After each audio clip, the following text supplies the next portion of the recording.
Mary Flora Bell was born in May 1957 in Newcastle, England.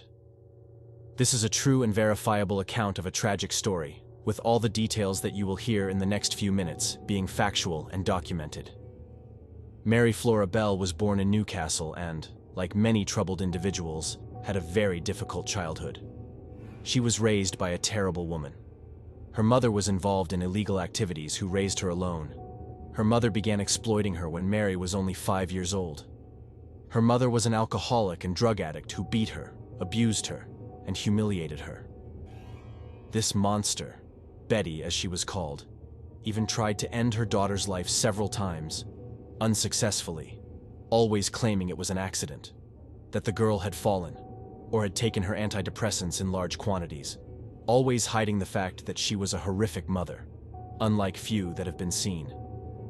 As happens with many children who have experienced such violence, torture, and chaos within their own home, they end up copying or learning that the way to love, the way to treat others, is through pain, manipulation, and hatred. From a very young age, Mary showed one of the most typical traits of juvenile psychopaths. She tormented and harmed animals. Consider that when a child deliberately harms several animals, we're talking about large mammals, cats, dogs, domestic animals, there is a very serious problem, a very important psychological issue. Mary had these problems, and as with many of these juvenile psychopaths, they progress from animals to people. She treated her classmates very badly, hit smaller children, always targeting the weakest, those who couldn't defend themselves. She would spit at them, insult them, and even tried to choke a smaller girl who fortunately escaped with the help of her friends. The teachers thought these were children's games and didn't give them much importance. But they weren't games. On May 25, 1968, just as Mary turned 11, this girl with an angelic face, almost perfect features, and cold blue eyes committed her first crime. Mary made contact with Martin Brown, a 4-year-old neighbor. She manipulated and deceived him into going to an abandoned house, where she placed him on the floor and ended his life. She left without leaving any clues, signs, or marks. That same day, Martin's parents reported their child missing. The next day, police found the body at the crime scene with no clues. Despite Mary being only 11, she was very intelligent and left nothing behind. The police thought an adult man had been responsible due to the force used, never imagining that the perpetrator was actually a small girl with an angelic face, a girl named Mary Bell. Mary had only one friend, a girl 2 years older than her, 13 years old, named Norma Joyce Bell. Despite sharing the same surname, they were not related. Norma was somewhat similar to Mary. She enjoyed frightening people and, like her best friend, had an absolute lack of empathy for others. Mary and Norma began acting strangely. For example, Mary went to her neighbor's house after the funeral and asked about Martin. When the parents told her Martin had passed away, she, despite being responsible, laughed and said, "No, I know that. I want to see him in his coffin." Another strange thing they did, besides frightening and hitting other children, was entering a nursery, destroying some furniture. And Mary wrote with chalk in large letters, "I did it, maybe I'll do it again." The police and teachers again failed and took this as a prank, as another example of Norma's character, which they knew was eccentric and strange. But it didn't go beyond that. They were just girls, probably not well at home, probably not quite right in the head, but they wouldn't hurt anyone or do anything serious. They couldn't have been more wrong.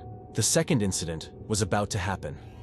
Mary and Norma focused on a new target, a 3-year-old boy named Brian Howe. On July 31st of the same year, 1968, this time accompanied by her inseparable friend Norma, Mary took Brian to an area near the abandoned house, an area with rubble, and ended his life.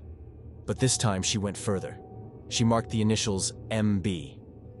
Mary Bell, so deeply that internal injuries were visible. When the police found the body, again there was nothing that could lead to the conclusion that an 11-year-old girl had been responsible. But something happens with psychopaths. They want notoriety. The vast majority of psychopaths love public attention. They want people to talk about their crimes. They want people to talk about them. And Mary, although a child, was a textbook psychopath. So she talked too much, and that was her downfall. During the days following the second incident, Mary would return to the deceased's parents' house and ask about their son, how they felt, if they were sad, if they had any idea who could be responsible. This, combined with the fact that the parents had seen how Norma and Mary had been bothering their son for several days before the incident, made the police turn their attention to these two seemingly innocent girls. Scotland Yard interrogated the friends for days. They denied everything and quite intelligently tried to blame others. According to a police report, these are direct quotes. Mary implicated a neighborhood boy, of course totally innocent, in a very astute and insidious way, showing great intelligence. Direct words from a police report made at that time. But Mary, despite being an intelligent psychopath with her good face, angelic face, and blue eyes, made a mistake, as almost everyone eventually does. She said she remembered seeing the boy playing with scissors, and the police at that moment knew she had done it because they had never mentioned or commented that scissors were found at the crime scene. So, they knew she was hiding something.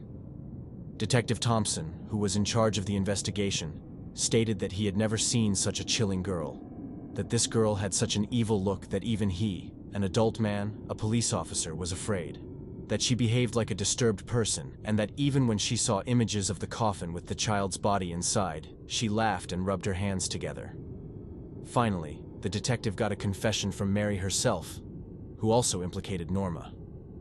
For her part, Norma completely blamed Mary, which was true, and the two were locked up at Newcastle West End police station. They insulted each other like adults the entire time they were in the same place. At the trial, Mary again confirmed she had been responsible, and that she had done it simply because she wanted to know what it felt like.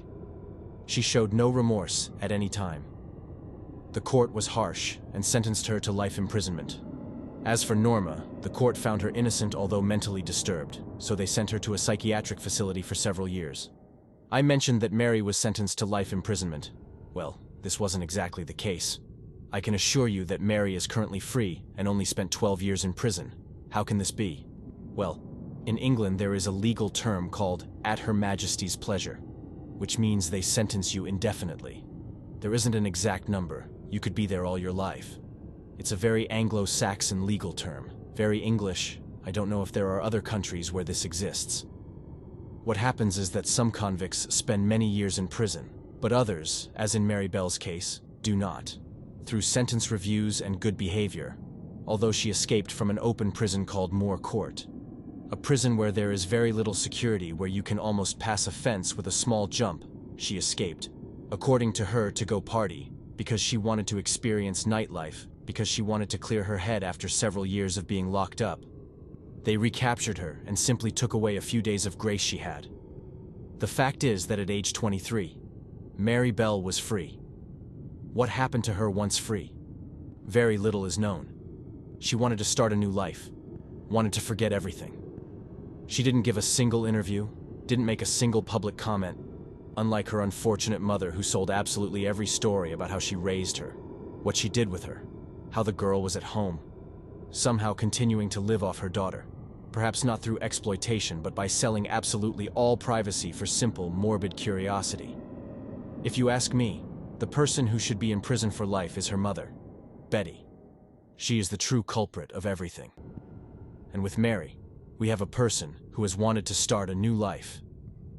It is known that she has become a mother, and that she achieved something that at that time was unheard of, that the press, by court order, stopped pursuing her. This is known as the precedent, the Mary Bell Order, and it is a Supreme Court of England law that protects the privacy of convicted persons who are free. She was the first, and there will surely be many more cases. Tired of having her life being broadcast, tired of people continuing to talk about her, she simply wanted to disappear from the public eye. As I mentioned, she has never spoken, and it is not known what she is like currently.